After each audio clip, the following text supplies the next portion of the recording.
তাদের সশরীরে গিয়ে সম্মান দিতে চলে যান কেন? বন্ধুরা, আমাকে দেখা যাচ্ছে কি আসলে ওনার সামনে আমি একটু বেশি দূরে চলে গেছি। উনি না অনেকটাই অ্যাডভান্স। এই ভদ্রলোককে আপনারা কি চেনেন? ইনি হচ্ছেন, আপনারাই গেস করুন ইনি কে হতে পারেন। ইনি হচ্ছেন আমাদের কুমারগ্রাম ব্লকের বিডিও সাহেব মিহির কর্মকার। নমস্কার মিহিরবাবু, আপনাকে স্বাগত আমাদের এই চ্যানেলে আর কি। আমি আপনাকে সবার প্রথম একটা আমি বেসিক্যালি লোকের কাছে আমি আপনার গুণগান করতে এখানে আসিনি। 2 নম্বর হচ্ছে আমি এমন কিছুই করতে চাই না যে আপনাকে দিয়ে কিছু করতে হবে। আমার ভীষণ আগ্রহ কতগুলো জিনিসে, সেই জিনিসের জন্য আমি আপনাকে আমি আমন্ত্রণ জানিয়েছি এবং আপনি সাড়াও দিয়েছেন। আপনি যে কোনো লোকের আমন্ত্রণে সাড়া দেন, এটা আপনার একটা স্পেশালিটি, সেটা আপনি জানি আগে থেকে। তা আমার প্রথম একটা প্রশ্ন আপনাকে, যে আপনি কুমারগ্রামে আপনার তো প্রথম পোস্টিং, এবার সেই পোস্টিং এ আসার পরে কুমারগ্রামে আসার পরে আজ পর্যন্ত প্রচুর মানুষ আপনার কাছে তাদের সমস্যা নিয়ে আসছে। এমন কোনো দিন কি হয়েছে যে আপনি আপনার কোনো সমস্যা এদিকে কাউকে বলবেন? প্রথমত সবাইকে নমস্কার জানাই এবং আপনাকে অনেক ধন্যবাদ যে আপনি আমাকে আপনার চ্যানেলে ডেকেছেন, আমাকে কথা বলার সুযোগ করে দিয়েছেন। অনেক সময় কথা বলার ইচ্ছা হয়, সেটা তো বলা যায় না, তো আপনি সেই সুযোগটা করে দিয়েছেন জন্য আপনাকে অসংখ্য ধন্যবাদ। আর এখানে যিনি ভিডিও হিসেবে থাকবেন আর কি চেয়ারে, তিনি সমস্যা শোনার জন্যই থাকেন। তার সমস্যা শোনার জন্য আরও ঊর্ধ্বতন কর্তৃপক্ষ থাকে, যাদের সমস্যা আমি সমাধান করব, তারা যদি আমার সমস্যার কথা জেনে যায়, তারা অনেকটা হার্ট ফিল করবে, তারা একটু ভেঙে পড়বে আর কি। সেই জন্য সাধারণ মানুষ আমার সমস্যার কথা যাতে না জানতে পারে, আমি সব থেকে ভালো আছি, এটা তাদের পক্ষে জানা খুব জরুরি আছে। যদি তাদের যিনি প্রশাসক, অ্যাডমিনিস্ট্রেটর তিনি যদি ভালো থাকেন, তবেই কিন্তু মানুষ তার কাছে যেতে সাহস পাবে। সবাই যদি জানে যে আমি ব্যথিত, আমি দুঃখিত, আমি সমস্যায় জর্জরিত, তাহলে আমি সমস্যার সমাধান কেমন করে করব? তখন আমার কাছ থেকে মানুষ দূরে হতে আরম্ভ করবে। সেই জন্য মানুষকে আমরা চেষ্টা করি সবসময় এটাই দেখানোর যে আমি সমস্যাহীনভাবেই চলছি।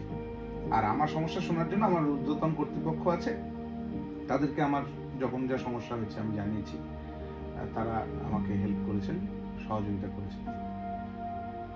আচ্ছা, তার ব্যাপারটা কিন্তু পরিষ্কার যে উনি ওনার কোনো সমস্যার সমাধান আজ পর্যন্ত কারো কাছে জিজ্ঞাসা করেন, উনি শুধু সমস্যার সমাধান করেছেন। আচ্ছা, এবার আমার প্রশ্ন, অ্যাকচুয়ালি আমি আপনাকে প্রচুর প্রশ্ন করবো এটা ভেবে রেখেছি, কিন্তু আমি অত করবো না।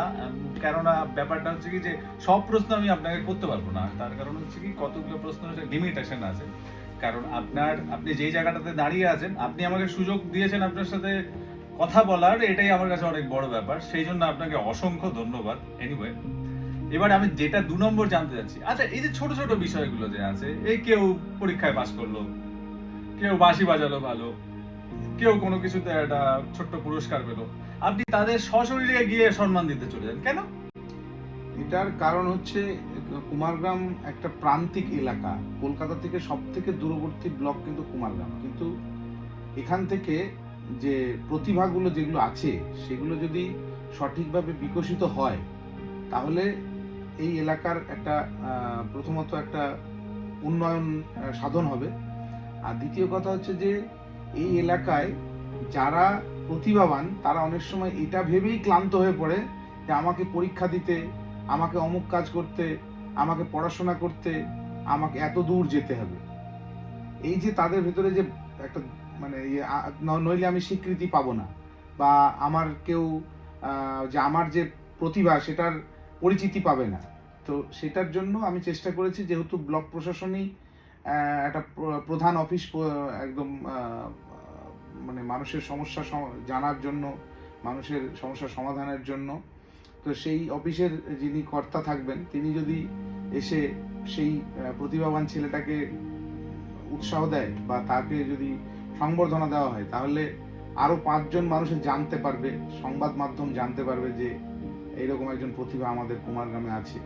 তাহলে যিনি প্রতিভাবান, যিনি সংবর্ধনা পেলেন, তার ভেতরে তো আরো আশা উদ্দীপনা জেগে উঠবে, 1 নম্বর কথা।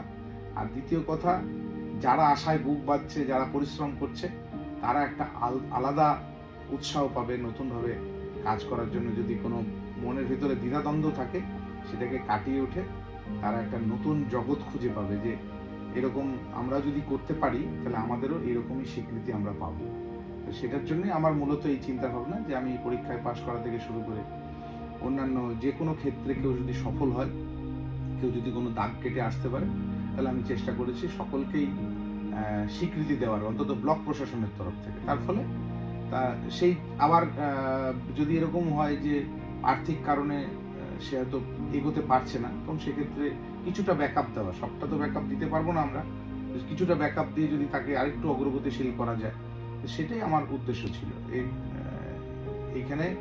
এবং এর ফলশ্রুতিতে কিন্তু কামাখ্যাগুড়ির রেজাল্ট আপনারা এইবার দেখবেন যে এখানে কিন্তু কামাখ্যাগুড়ি হাই স্কুল থেকে উচ্চ মাধ্যমিকে চতুর্থ, এখান থেকে তৃতীয় স্থান পেয়েছে রাজ্যে।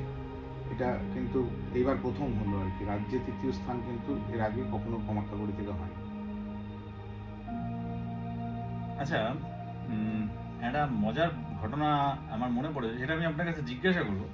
তার আগে আমি এক দুটো পার্সোনাল প্রশ্ন আপনাকে জিজ্ঞাসা করবো। আচ্ছা, আপনার ফ্যামিলি ধনী না গরিব? আমার ফ্যামিলি ধনী না গরিব? মানে আর্থিকভাবে আপনার পরিবার, মানে সাধারণ দৃষ্টিতে যাদের ধনী বলা হয় এবং গরিব বলা হয়, সেটা আপনার পরিবার ধনী না গরিব? আপনার অবশ্যই চাকরি পাওয়ার আগে। চাকরি পাওয়ার আগে আমরা আমাদের একটু কষ্টেই দিন কেটেছে। আমি গরিব কথাটা এখানে ইউজ করতে চাচ্ছি না। আর্থিক দিক থেকে আমরা অনেকটাই, আমার পরিবার অনেকটাই পিছিয়ে পড়া ছিল। তবে আমার কোনোদিন মানে খাবারের যে অভাব সেটা আমার কখনো হয়নি, কিন্তু অন্যান্য বিভিন্ন ক্ষেত্রে, পড়াশোনার ক্ষেত্রে এসব প্রতিবন্ধকতা তো ছিল কিছু। আপনার গ্রামে এত বড় চাকরি করা মানুষ আর আছে? না, সেটা নেই, তবে হয়ে যাবে কিছুদিনের মধ্যে। না, সে তো আপনি হয়ে যাবে, সেটা তো হবে। আচ্ছা, এবার এমন কোন লোক আছে আপনার গ্রামে যে আপনাকে চেনে না? না, সেটা নেই, সেটা আমাকে সবাই চেনে। আচ্ছা, আমি একটা জিনিস কিন্তু পরিষ্কার, যে আপনি বলে না গরিবো কা মাসিহা, আপনি গরিব কথাটা, গরিব মানুষকে দেখলে আপনি না কেমন যেন অন্যরকম হয়ে যান, আমি আপনার এক্সপ্রেশনেই বুঝে যাই। আচ্ছা, আপনি ইতিমধ্যে কোনো একটা কামাখ্যাগুড়ির দোকানদার, সাধারণ একটা দোকানদার, সেই দোকান মালিক তাকে দোকান থেকে বের করে দিচ্ছে যে এটা আমার জায়গা, ছেড়ে দাও, এবং আপনি তার মধ্যে হস্তক্ষেপ করেছেন। না, এটা অ্যাকচুয়ালি হস্তক্ষেপ করিনি। এখানে ব্যাপারটা একটু অন্যরকম ঘটনা ঘটেছিল। এখানে যেটা হয়েছিল যে একজন বিশিষ্ট নাগরিক আর কি, বিশিষ্ট নাগরিক মানে যারা একটু মিছিলের মানে আগের লাইনে থাকে আর কি, এইরকম। আমি নাম বলতে চাই না, মানে কাউকে অসম্মানও করতে চাই না, সকলেই সম্মানীয় নাগরিক, তার প্রতি সম্মান রেখেই বলছি যে তাকে একটু ভয় দেখানো হয়েছিল যে তোমার দোকানটা ভেঙে দেওয়া হবে বা ভেঙে দিতে হবে তোকে, এরকম ভাবে বলা হয়েছিল। তো সেটা ওই লোকটা আমাকে বলেনি, আমাকে অন্য একজন বলেছিল এই কথাটা, যে এরকম হচ্ছে, একটু আপনি ওই লোকটার পাশে দাঁড়ালে হয়তো দোকানটা ওর বেঁচে যাবে।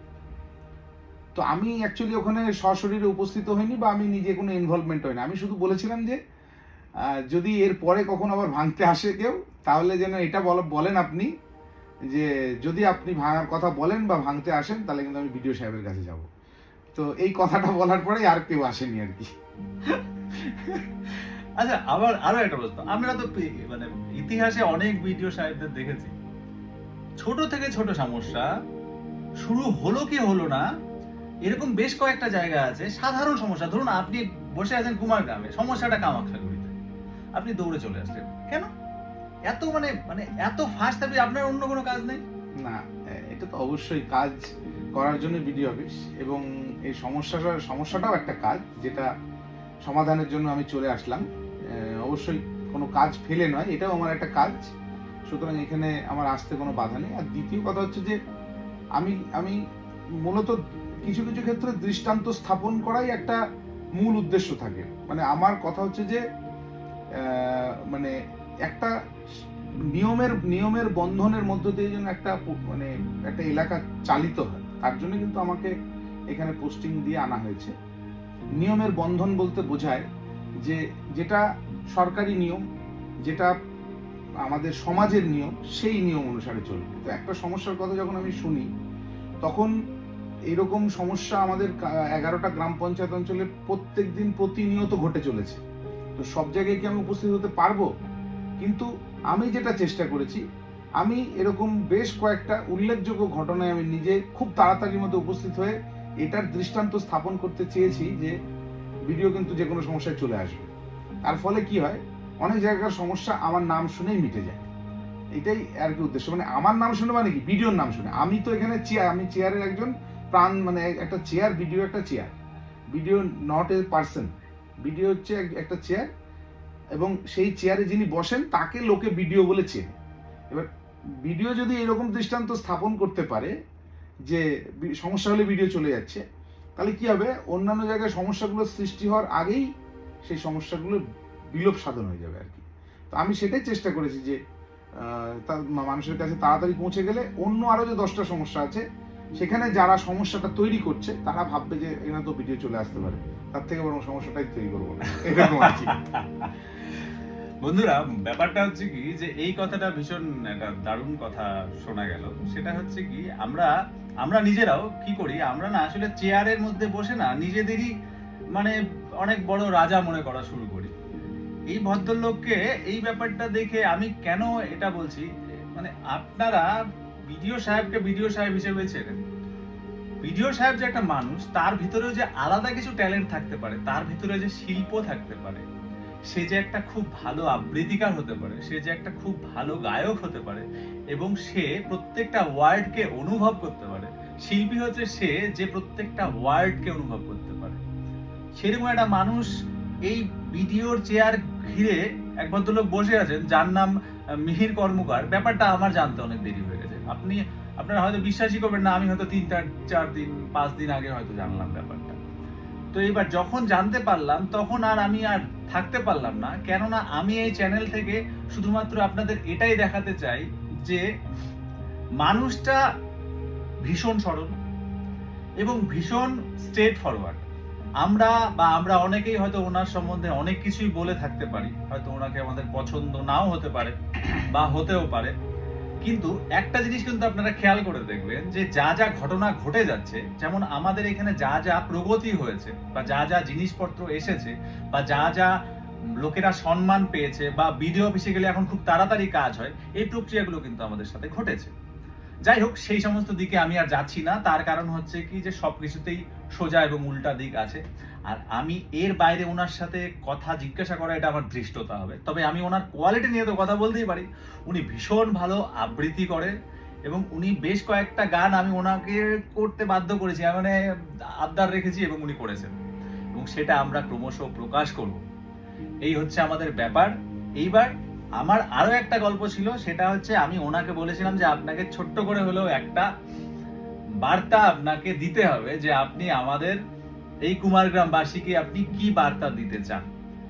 তো এই বিষয়টাকে আর বেশি বড় করবো না, 13 মিনিট 12 সেকেন্ড হয়ে গেছে। আমার প্রশ্ন মনে আছে এতগুলো, কিন্তু আমি আর করবো না। আমি শুধু মানে মিহিরবাবুকে একটা কথাই বলবো যে আপনি কি বার্তা দেবেন আমাদের এই কুমারগ্রামবাসীদের। একটাই আমি বার্তা দিতে চাই যে প্রশাসন অ্যাকচুয়ালি প্রশাসন কিন্তু মানুষের জন্য প্রশাসন তৈরি হয়, প্রশাসনের জন্য কিন্তু মানুষ তৈরি হয় না। তো এই যে ব্যাপারটা, এটা কিন্তু ভাইস ভার্সা একটা ব্যাপার। প্রশাসনকে যদি আপনি সহযোগিতা করেন তাহলে সেক্ষেত্রে প্রশাসনের থেকে আপনি শতগুণ বেশি সহযোগিতা পাবেন। মানে ঠিক কথাটা এইরকম, আপনি যদি 100 টাকা ট্যাক্স দেন তাহলে তার বিনিময়ে 1 লক্ষ টাকার রাস্তা উপহার পাবেন, এরকম ব্যাপার। আচ্ছা আচ্ছা। তো এই আমরা যখন কোনো জায়গায় কাজ করতে যাই, কোনো সরকারি কোনো প্রকল্প, আমরা বিশেষ করে এই জিনিসগুলো ফেস করেছি, মানুষের সাহায্যের দরকারটাকে ফেস করেছি আমরা, বিশেষত কোয়ারেন্টাইন সেন্টারগুলোকে স্থাপন করতে গিয়ে যখন কোভিড হয়েছিল কুমারগ্রামে। কুমারগ্রামে নয়, গোটা বিশ্বেই চলছিল, তার মধ্যে কুমারগ্রামের ক্ষেত্রে আমরা যখন কোয়ারেন্টাইন সেন্টারগুলো স্থাপন করতে গেছি তখন কিন্তু মানুষের সহযোগিতার খুব প্রয়োজন হয়েছে। কারণ কি, বেশ কিছু মানুষ তো অনেক সময় সরকারের যে পথটা সেটার বিরোধিতাই করে, অনেক সময় কিছু কিছু মানুষ আছে, সেটা খুব খুব কম সংখ্যক মানুষ, বেশিরভাগ মানুষই সরকারের সঙ্গে সহযোগিতা করে। তো সেই সময় যে যারা আমাদেরকে বাধা দিচ্ছিল আর কি, সেই বাধাগুলোকে কিন্তু আমরা মানুষের সহযোগিতা নিয়েই দূর করতে পেরেছি। এইটা যদি না করতে পারতাম তাহলে তো কুমারগ্রামে কোভিড আরো তীব্র আকার ধারণ করতো। তো এইরকম ভাবে আমি বলবো যে আপনারা প্রশাসন যখন কোনো কাজ করতে আসবে, সেটা একটা রাস্তা করার ক্ষেত্রে হতে পারে, কোনো একটা অনুষ্ঠান করার ক্ষেত্রে হতে পারে, কোনো একটা সাংস্কৃতিক অনুষ্ঠান হতে পারে, কোনো একটা এইরকম ধরনের একটা সরকারি বিল্ডিং স্থাপন হতে পারে, একটা স্বাস্থ্যকেন্দ্র স্থাপনের কথা হতে পারে, একটা অঙ্গনওয়াড়ি সেন্টারের স্থাপনের ক্ষেত্রে হতে পারে। সেখানে হয়তো দেখা গেল যে আপনার সামান্যতম স্বার্থ ত্যাগ করলে হয়তো গোটা একটা এত বড় সমাজ উপকৃত হবে। সেই ক্ষেত্রে আপনি যদি প্রশাসনের দিকে একটু হাত বাড়িয়ে দেন, আপনার মতন মানে আপনি যে জায়গায় থাকবেন প্রশাসনের নজরে, সেই জায়গায় হয়তো আর কেউ থাকতে পারবে না। তো এইরকম কিছু কিছু ব্যাপার আছে আমরা যেগুলো আমি নিজে যেটা ফিল করেছি, 4 বছর আজকে 2 মাস হলো, অর্থাৎ প্রায় 50 মাস হয়ে গেল আমার এই কুমারগ্রামে। এখানে থেকে আমি এটাই ফিল করেছি, যদি মানুষের সহযোগিতা পাওয়া যায় তাহলে সরকার যে কোনো কাজ করতে পারে এবং মানুষের যে কোনো সময় মানুষের পাশে গিয়ে প্রশাসন দাঁড়াতে পারে। অনেক সময় আমরা অভিযোগ করি যে আমরা তো এটা সমস্যা হলো, কই আমি তো কোনোদিন ভিডিওকে পাইনি, বা আমি তো কোনোদিন প্রশাসনকে পাশে পেলাম না, আমার পাশে তো সে কেউ দাঁড়ালো না। অ্যাকচুয়ালি অনেক সময় কি হয়, আপনার যে সমস্যাটার কথা সেটা আপনি সঠিক জায়গায় সঠিকভাবে জানাননি। আপনি হয়তো অন্য কাউকে বিশ্বাস করে হয়তো জানিয়েছেন, আপনি কখনো প্রশাসনকে সরাসরি ফেসই করেননি। তো সেটাও আমি বলবো যে আপনাদের সমস্যার কথা এদিক ওদিক না বলে আপনারা সরাসরি গিয়ে প্রশাসনকে যদি জানান, অবশ্যই আপনার পাড়ার যিনি যে আপনার অনেক সময় অভিভাবক থাকে, অনেক পাড়াতেই অভিভাবকরা থাকে, তাদেরকে তো জানাবেনই, দেখা গেল তাকে জানিয়েও কাজ হলো না, সেক্ষেত্রে আপনি যদি বসে যান তাহলে আপনি সরকারি পরিষেবাটা থেকে বঞ্চিত হবেন। তো সেই জন্য আমি বলবো যে আপনারা সেটা বিডিও অফিসে বা বিডিও সাহেবকে যদি জানান, তাহলে সেক্ষেত্রে নিশ্চয়ই বিডিও সাহেব যদি সমস্যার কথা শুনেন, তাহলে কোনো বিডিও সাহেবই চুপচাপ বসে থাকতে পারবে না, সেটা আমি চেয়ারে থাকি বা যেই চেয়ারে থাকুক না কেন। এইটুকুই বলবো, প্রশাসনকে সহযোগিতা করুন আর নিজের সমস্যার কথা সঠিকভাবে সঠিক সময়ে প্রশাসনকে জানান, তাহলেই কিন্তু আপনার সমস্যার অর্ধেকটা ওখানেই মিটে যাবে। তারপরে বাকিটা সমস্যা প্রশাসনিক উদ্যোগে হোক বা অন্য কোনোভাবে হোক, প্রশাসনিক কর্তারা নিশ্চয়ই সমাধান করবে। Thank you মেহেরবাবু।